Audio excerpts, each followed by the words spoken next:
We have adopted this theme for this special novena, His name shall be. Okay, and last week we started the first one, Jesus. There are many other titles that are associated with Jesus. And today we're going to touch on, we're going to consider Jesus the Son of God. Now, the name Jesus Christ, I'm sure, is known all over the world, especially in our modern age with the modern means of communication. At lightning speed, you can send messages very easily. People staying at the North Pole, South Pole, East Pole, West Pole. Is there such a thing?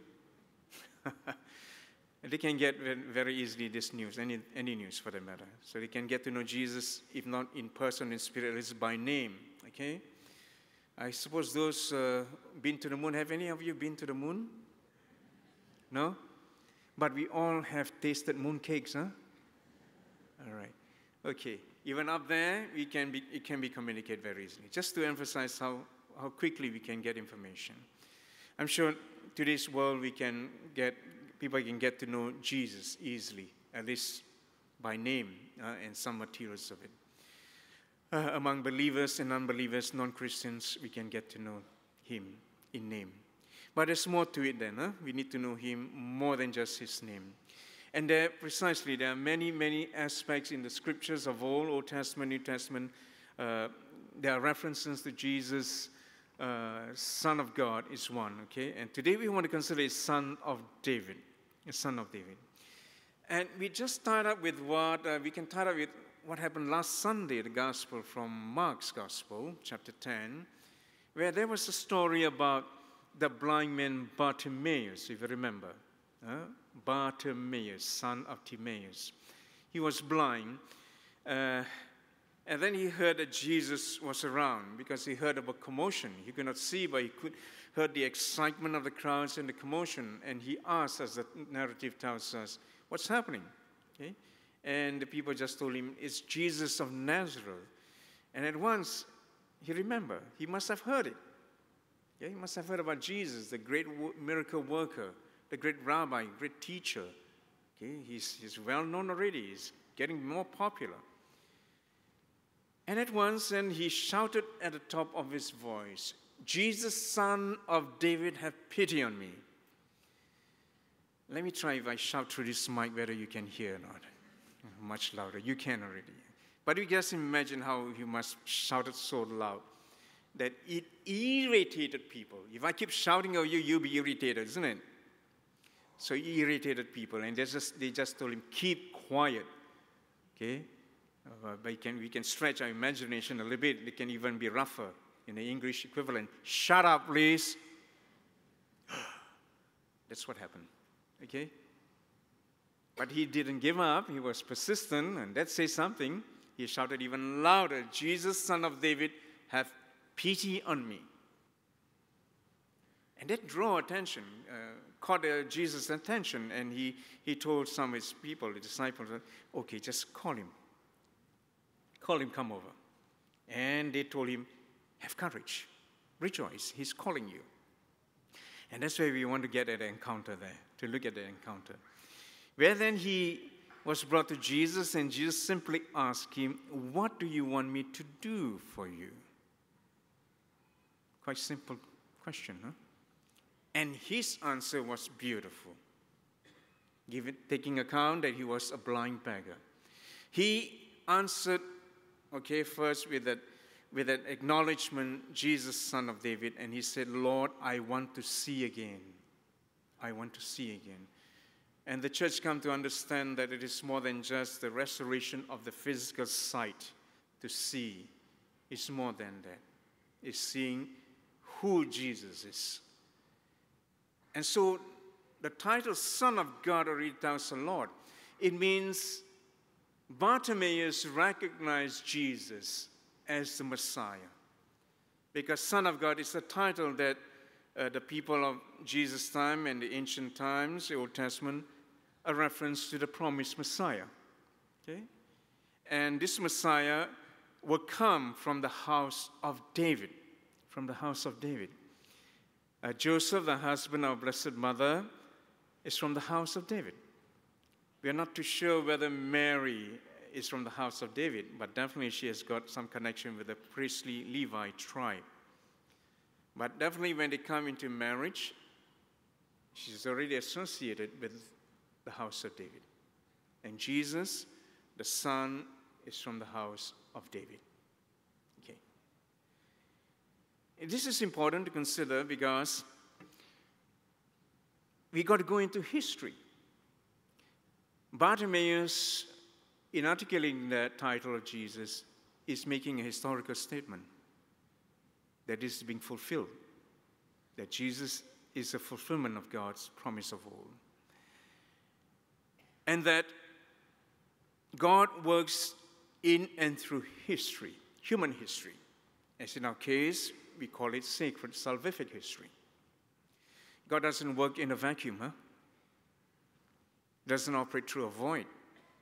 Creation itself is reality, and God relates with creation by creating, making something exist. And so the house of David, God works through the house of David, history, because for us in our understanding of sacred history, it's not something dead, it's always alive, it's always moving, it's just moving and moving and moving, okay? So we got to go back to history.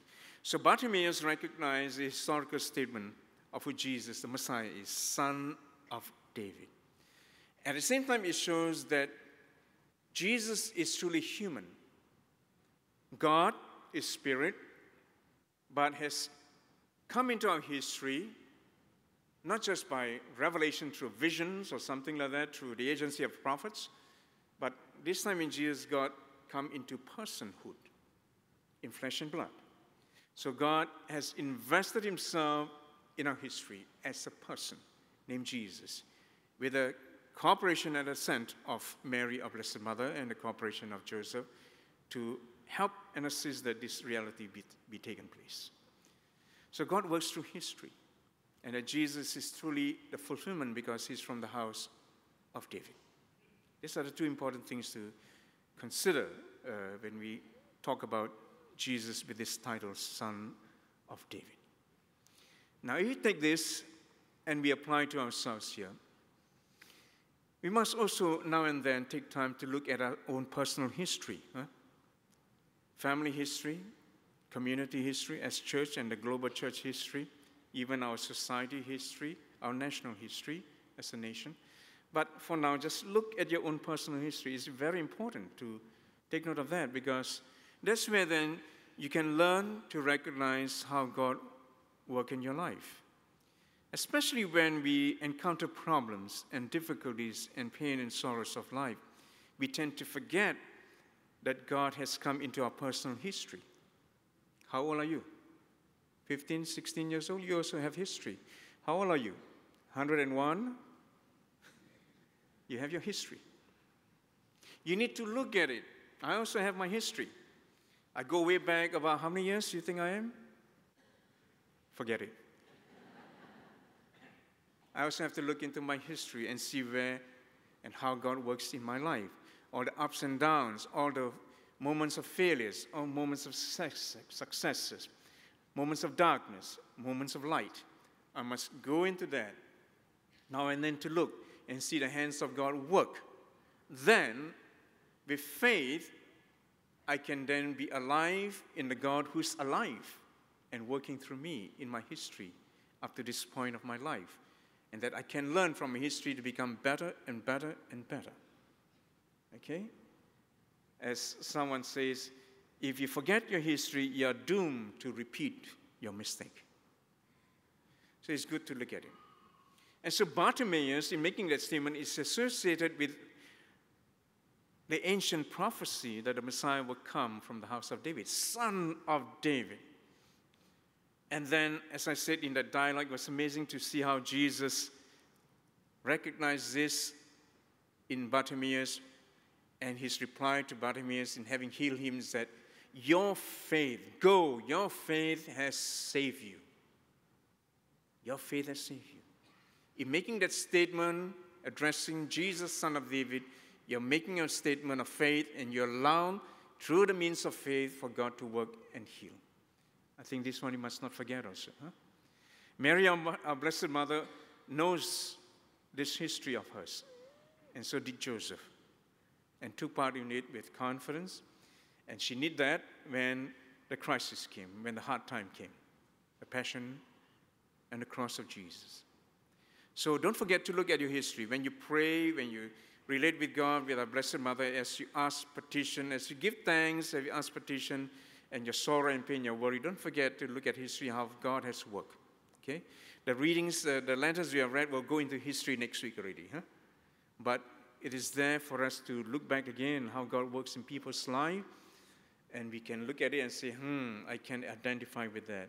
Look at how my mistake and God is working to help me change, help the person change. I can change also. So instead of thinking 4D on Wednesday, Saturday, and Sunday, you can stop that, huh? Because we learn from the history. Next week you come, that will be, today one will be history. So you can learn from it. Okay? All right, so let's continue with confidence in our devotion to Mary.